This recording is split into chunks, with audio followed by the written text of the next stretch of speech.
우리가 이 주식 투자를 평생 하는 과정에서 반드시 알아두셔야 할 부분은 주가는 내가 핸들링할 수 없다. 그렇기 때문에 너무 자책하지 말라. 이 첫 번째가 가장 중요해요.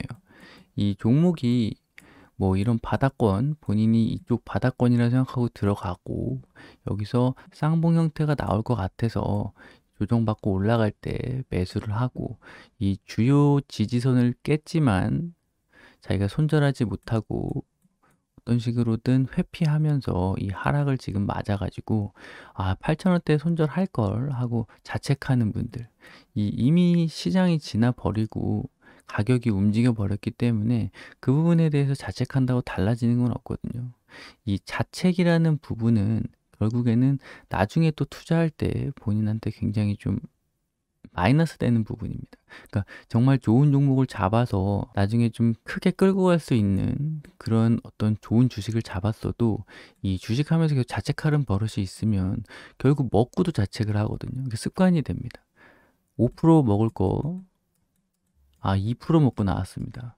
그러면 이 어려운 시장에서 2%의 수익을 얻은 것에 만족을 하고 다음 거래에는 3%, 5% 이런 식으로 수익을 얻기 위해서 긍정적인 사고 방식을 해야 되는데 5% 먹을 거를 2%밖에 못 먹었다. 이것도 자책이거든요. 이게 굉장히 계속되는 스트레스가 쌓이면서 추가적으로 거래를 하면 할수록 주식시장에 오래 있으면 있을수록 이런 식으로 자책을 많이 하는 분들이 있어요. 습관성 자책이죠.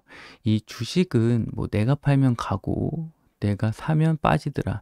이런 부분 자체가 우스갯소리긴 하지만 정말 그런 심리대로 움직입니다. 그래서 일반인들이 보고 있으면 딱 들어갈 자리.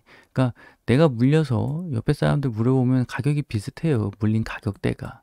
그리고 추가적으로 2차 하락이 되고 또 어느 순간 자긴 저점이라고 생각하고 물 타가지고 딱 보면은 다른 사람들도 그 가격대 보통 물을 타고 많이 갖고 있는 경우가 많아요.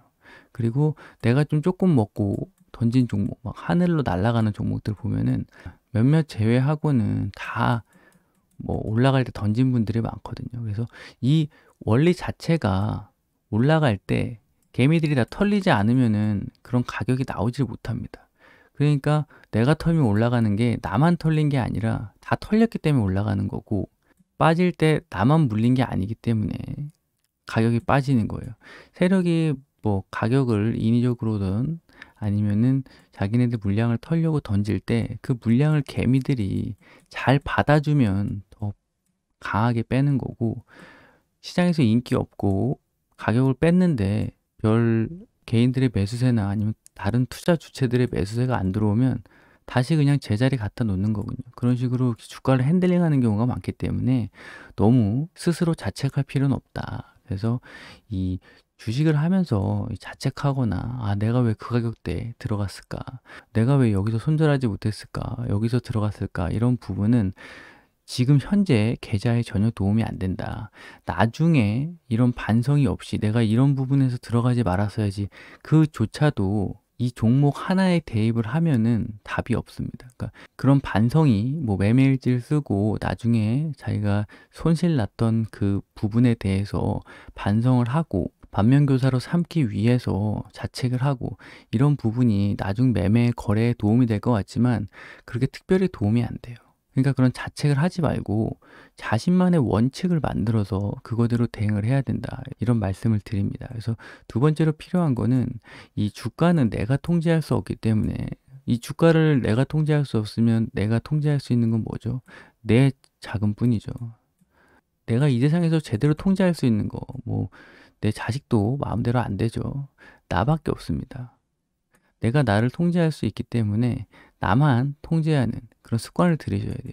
이 외부 자극, 주가의 움직임, 그런 거, 아니면 뭐 뉴스, 찌라시, 이런 게 중요한 게 아니라 나 스스로를 통제하고 내가 내 컨트롤 하에 둬서 주식을 해야지 이 수익이 날 수가 있습니다. 그래서 자기만의 원칙을 지키고 그 원칙 안에서 거래를 하되 그 원칙을 지켰을 때 수익이 나는지 아니면 손해가 나는지 그게 중요한 게 아닙니다. 결국 자신의 원칙을 만들고 그 원칙을 지켰는지, 그러니까 그 과정, 내가 이 주식을 사고 파는 과정에서 나의 원칙을 지켰는지 안 지켰는지가 가장 중요합니다. 그래서 내 원칙을 지켰다면 손해가 나도 장기적으로 계좌는 분명히 우상향이 될 거고, 내가 원칙을 지키지 않았지만 수익이 났습니다.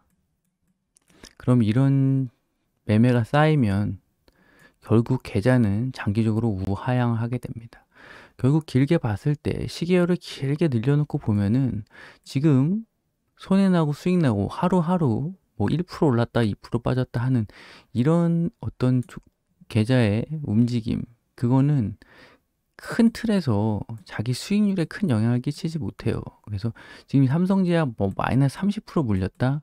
이거 지금 본인이 주식을 10년 할 거라고 시계열을 늘려놓고 보면 아무것도 아닙니다. 이 30%. 연간 복리로 치면요. 그 지금부터라도 자신만의 원칙을 세워서 거래를 하고 그 거래가 원칙에 맞았는지, 과정이 좋았는지 그 부분만 계속 체크해 보세요. 그러면 계좌가 뭐 당장 이 계좌 수익률로 생활비를 써야 된다는 그런 분들은 제외죠. 이 단타 해가지고 매일매일 뭐 전업 투자자로 단타 하시는 분들, 그런 분들 제외하고는 지금부터라도 원칙을 만들어서 어떤 하나의 원칙을 끝까지 밀고 나가는 그런 방식으로 사용을 하시되, 내가 만약에 원칙이 지금 없다 그러면 만드셔야죠.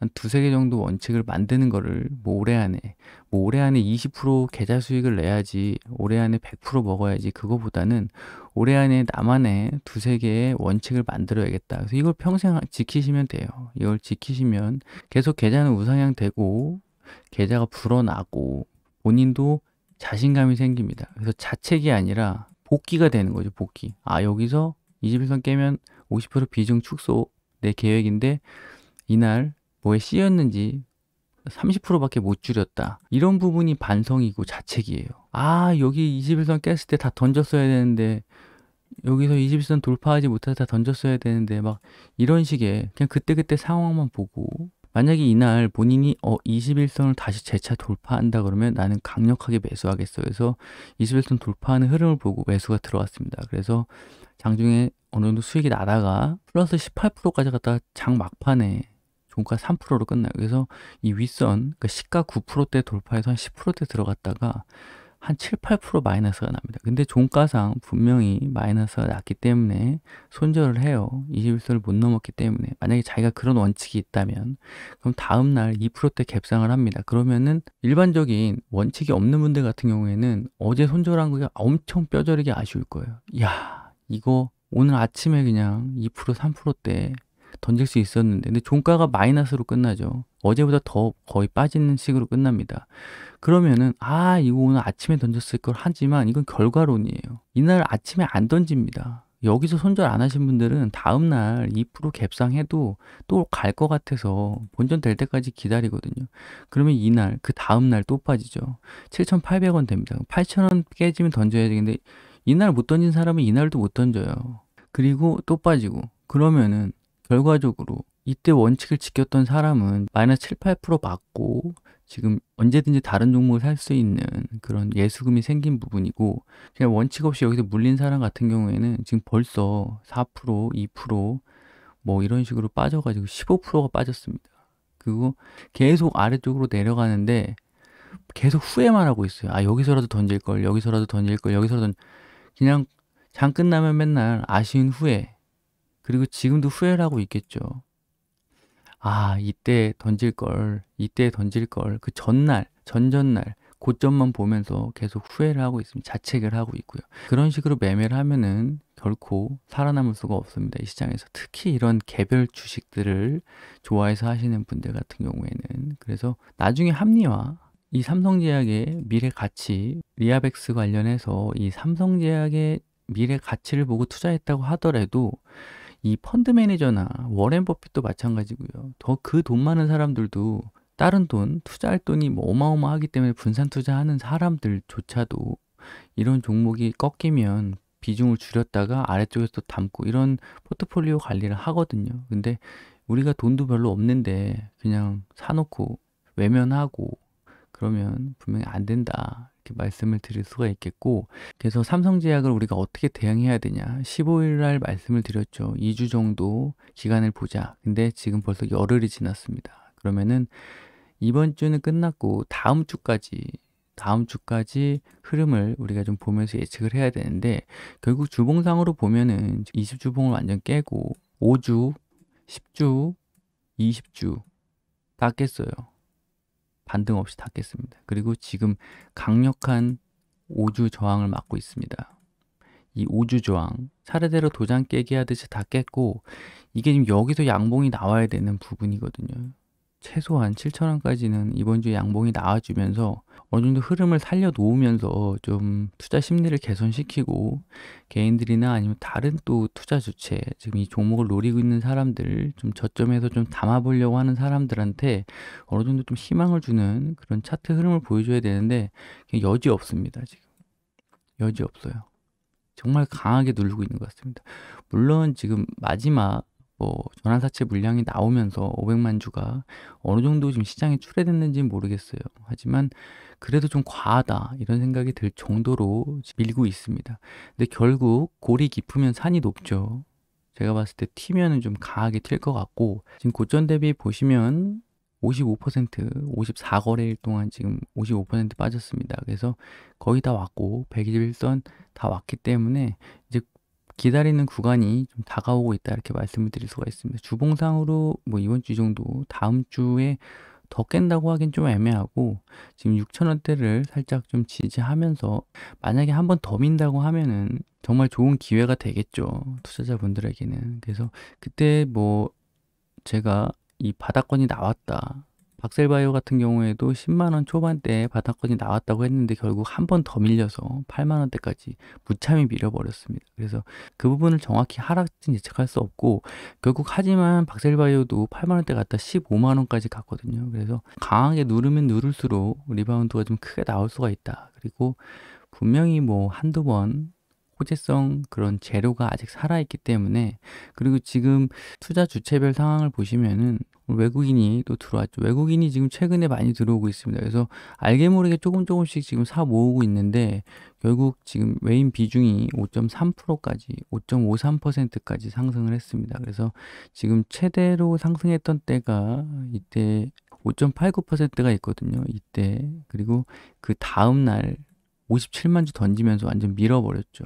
다시 5%대 아래로 내려갔다가 이제 다시 또 5%대 위로 상승을 하는 그런 모습입니다. 그래서 지금 뭐 리스크는 없는 기간인데 언제 출발할지를 우리가 모르기 때문에, 이 다음 주에 3월이 끝나고 월봉이 좀 완성이 된 이후에 어느 정도 다시 한번 방향성을 좀 타진할 것으로 보이고, 뭐 뉴스 무차입 경영을 하겠다, 그래서 전환사채 물량도 어느 정도 다 이제 전환되고 신약 개발 쪽으로 좀 매진하겠다. 그리고 젠백스도 뭐 투자 환기 종목에서 해지되고, 뭐 젠백스가 어떻게 되는지는 솔직히 삼성제약이랑 그렇게 큰 건 없죠.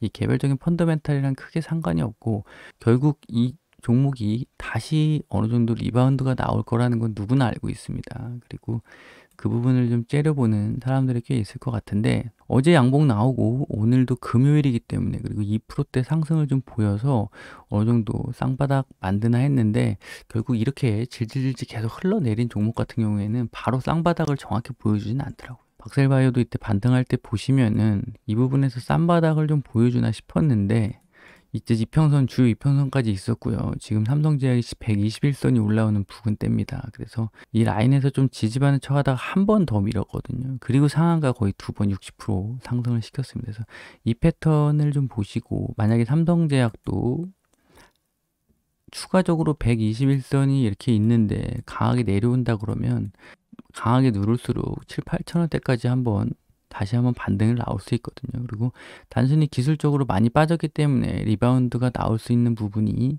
이 영역이고, 어떤 호재성 뉴스가 나오면서 강하게 상승을 한다 그러면 다시 10,000원대까지는 막 건드리지도 못하게 상승할 수도 있습니다. 그러니까 그 부분을 좀 참고하시면서 지켜보셔야 될 것 같고, 아직 삼성제약은 끝이 아니다 이렇게 말씀을 드릴 수가 있겠습니다. 그래서 이 오늘 삼성제약 간다를 살펴보면서 좀 잔소리 아닌 잔소리를 하게 됐는데, 주말에 좀 편하게 자신만의 원칙을 좀 세워서 어떨 때 들어가면 내가 좀 수익이 잘 나는지 그런 부분들을 좀 상기하면서 자신만의 좀 무기를 만드시는 시간이 되시길 바라겠습니다.